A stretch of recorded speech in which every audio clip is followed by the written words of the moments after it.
ঝিলের কোনো বয়ফ্রেন্ড নেই সত্যিটা জেনে ঝিলকে ফিরিয়ে আনছে সাক্ষ্য। সম্পূর্ণ জানতে ভিডিওটিতে একটি লাইক করে দেখতে থাকো। গল্পের শুরুতেই দেখা যায় ঝিল তো চলে যাচ্ছে ব্যাঙ্গালোরে, কারণ সাক্ষ্যরই বাবা অর্থাৎ ঝিলের বড় মামু ঝিলকে একটা খুব সুন্দর কাজের ব্যবস্থা করে দিয়েছে, যাতে ঝিল সেই কাজটা করে নিজেও সুখে থাকতে পারে আর পরিবারকেও সুখ দিতে পারে। এরপরেই ঝিলের এই চলে যাওয়াটা কিছুতেই মেনে নিতে পারছে না মিনতি, আর খুবই কান্নাকাটি করতে থাকে। তখনই মিলি বলে, শোন না বোন, আমি না হয় আরও বেশি করে কাজ করব, তাহলে তো আমাদের অভাবটা এতটা থাকবে না। বল, আমরা ঠিক একটা ব্যবস্থা করে নিতে পারবো, তুই এসব একদম ভাবিস না। কিন্তু ঝিল তখন বলে, আমাদেরকে কে কাজ দেবে বলতো, আর ওই কাজ করলে কতটুকুই টাকা আমরা পাবো? দেখ, আমি তো বেশি দূরে যাচ্ছি না, যখন চাইবি তোরা আমাকে ফোন করতে পারবি, খবর নিতে পারবি, তাহলে অসুবিধার কি আছে?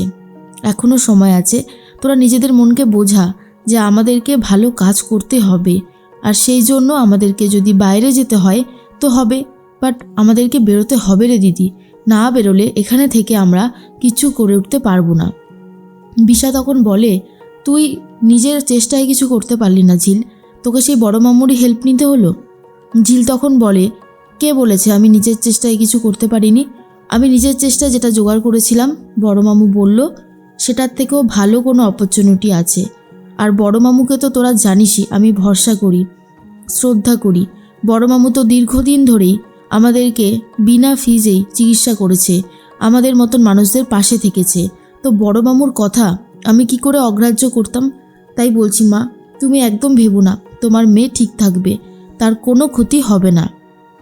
মিনতি বলে, কিন্তু তুই যে এভাবে চলে যাচ্ছিস, আমরা কি করে থাকবো? আমাদেরকে তো অনেক কষ্ট পেতে হবে, তুই আমাদেরকে এইভাবে কষ্ট দিবি রে মা? ঝিল বলে, তোমরা কষ্ট পাবে না, আমি তো আছি, আমি সবটা সামলে নেব। এরপরেই ঝিলের যাওয়ার সময় হয়ে যায়। ঝিল তখন বলে, ব্যাগটা গোছানো হয়ে গেছে, এইবারে আমাকে বেরোতে হবে, এর থেকে বেশি যদি লেট করি তাহলে সব দিকই চলে যাবে, আমি আর কোনোভাবেই কিছু পাবো না, বুঝতেই তো পারছো, বেরোতে হবে। এরপর ঝিলের বন্ধুরাও খুবই কান্নাকাটি করতে থাকে আর বলে, আমরা কখনো ভাবতেও পর্যন্ত পারিনি যে তুই এইভাবে আমাদেরকে ছেড়ে চলে যাবি, যাস না রে ঝিল, থাক না আমাদের কাছে। কিন্তু ঝিল থাকতে রাজি হয় না। অন্যদিকে সাক্ষ্যর গায়ে হলুদের অনুষ্ঠান চলছে, বোনেরা সবাই মিলে নাচ গান করতে থাকে। সাক্ষ্য বলে, তোমাদের যদি হয়ে যায় তাহলে আমাকে স্নান করানোর ব্যবস্থাটা করে দাও, আমার আর এইভাবে দাঁড়িয়ে থাকতে একদম ভালো লাগছে না। তখনই ছুটি আন্টি এসে গেছে। ছুটি আন্টিকে দেখে শতরূপা বলে, আরে চলে এসেছো, খুব ভালো হয়েছে, তো এত লেট করলে কেন? তুমি তো আমাদের বাড়িরই সদস্য হও, তাই না? ছুটি বলে, আমি যদি তোমাদের বাড়ির সদস্য হতাম তাহলে বিয়ের 2 দিন আগেই চলে আসতাম। যাই হোক, সেটা আলাদা ব্যাপার, তবে সাক্ষ্যর বিয়ে হচ্ছে এটা দেখে খুব ভালো লাগছে। সাক্ষ্য তখন বারবারই ঝিলের কথা ভাবতে থাকে যে ঝিল যদি রাজি থাকতো তাহলে ঝিলকে সে একটা নতুন সুন্দর স্বপ্নের মতো জীবন দিতে পারত। এর মধ্যেই সবাই যখন বিয়ের আনন্দ হইহুল্লোড় করতে থাকে তখনই চলে এসেছে ঝিলের মা মিনতি।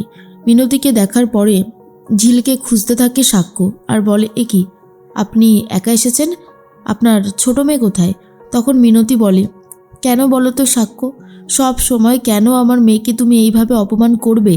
সে তো তোমাকে মুক্তি দিয়ে চলে গেছে, তার একটা নতুন জীবন শুরু হতে চলেছে, সে আমাদের ছেড়ে অনেক দূরে চলে যাচ্ছে কাজের জন্য।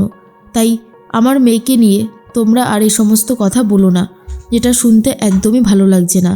সাক্ষ্য তখন বুঝতে পারে না যে ঝিল সত্যি সত্যি চলে গেল। মিনতি বলে, ও তো অনেক দিন আগেই তোমাকে ডিভোর্স দিয়েছে, তাহলে তোমার এত সমস্যা কেন আমার মেয়েকে নিয়ে? সে তো আর তোমাকে জ্বালাতে আসবে না, তুমি নতুনভাবে বিয়ে করছো, বিয়ের কিছুদিন আগেই তোমার ডিভোর্সও হয়েছে। এরপর সাক্ষ্য বুঝতে পারে যে ঝিল যেই কথাগুলো বলেছিল সেগুলো ঝিলের মাকে বলে দেওয়াটা দরকার।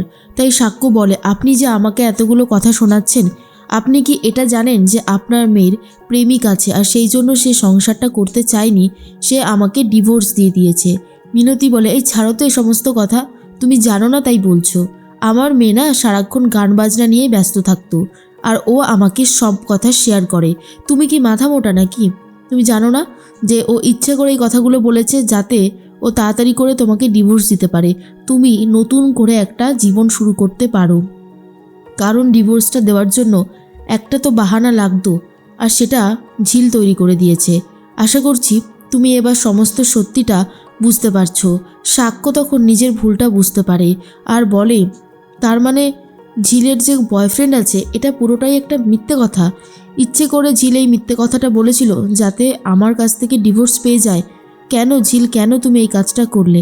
এরপরে মিনতি আরও কিছু কথা বলে যে তোমার পরিবারের লোকজন সবসময় ঝিলকে অপমান করত, আর এটা তো সত্যি কথা। তোমাদের মতন মানুষের সাথে আমাদের মতো মানুষের কি আর মিল হতে পারে? কখনোই হতে পারে না। যা হয়েছে তা ভালোর জন্যই হয়েছে। এখন শুধু এটুকুই চাই তুমি ভালো থাকো আর আমার মেয়েটাও একটু সুখের মুখ দেখুক। ছোটবেলা থেকেই ওরা অনেক কষ্ট করে বড় হয়েছে। ওদেরকে আমি সেরকম কিছুই দিতে পারিনি এক খাবার ছাড়া, কিন্তু সেটুকু জোগাড় করতেই আমাকে অনেক কষ্ট করতে হয়েছে। তবে আমার মেয়েরা কখনো লোভী নয়, কখনো তারা অন্যায় করেনি, তারা অন্যায়ের বিরুদ্ধে রুখে দাঁড়িয়েছে। আমি আমার মেয়েদেরকে নিয়ে সবসময় গর্ব করি। আর আমার মেয়ে ছিল বলেই হয়তো তুমি এত তাড়াতাড়ি নিস্তার পেয়ে গেলে। আমার মেয়ের জায়গায় যদি অন্য কোনো মেয়ে থাকতো এত সহজে হয়তো তোমাকে নিস্তার দিত না, সেটা কি জানো তুমি? সাক্ষ্য এরপর রেগে যায় আর তখনই মেজো কাকি এসে বলে, চলো সাক্ষ্য, এবারে তোমার স্নানটা হয়ে যাবে। সাক্ষ্য বলে, অনেকক্ষণ ধরে আমি বলে যাচ্ছি, তোমরা তো আমার কোনো কথাই গায়ে মাখছো না। নাও এবারে তাড়াতাড়ি করো, আমাকে একটু বেরোতে হবে। তখনই মেজো কাকি বলে, আজকে বিয়ের দিনে তুমি আবার কোথায় যাবে? না না, তোমাকে কোথাও যেতে হবে না, তুমি বাড়িতে থাকবে। সাক্ষ্য বলে, তোমাদের স্নান করানো হয়ে গেলে আমি বেরোবই, কেউ আমাকে আটকাতে পারবে না। এরপরেই ছুটি বলে, কি হলো হঠাৎ করে? এইরকমভাবে সাক্ষ্য কেমন যেন চেঞ্জ হয়ে গেল। তখন শতরূপাও সে একই কথাই বলতে থাকে।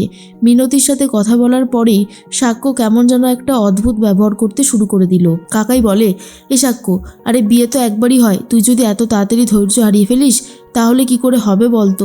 এরপর সাক্ষ্য বলে, শোনো, ইতিমধ্যেই অনেকটা সময় ধরে তোমরা অনেক রকমের অনুষ্ঠান করেছো, আমি তেমন কিছুই বলিনি, কিন্তু এখন আমি আর চুপ করে থাকতে পারবো না, বেরোতে আমাকে হবেই, তাই যত তাড়াতাড়ি সম্ভব আমি বেরোবো। এরপর মিনতি ভাবে মেয়েটা হয়তো এতক্ষণে চলে যাচ্ছে।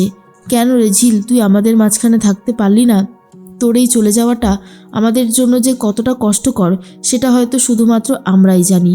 এরপরেই ঝিল তখন ভাবে, সাক্ষ্যবাবু নিশ্চয়ই এতক্ষণে বিয়ের পিঁড়িতে ওঠার সময় হয়ে যাচ্ছে। সাক্ষ্যবাবু, আপনি ভালো থাকুন, আপনি আমার অনেক উপকার করেছেন, আমাকে সুস্থ করে দিয়েছেন।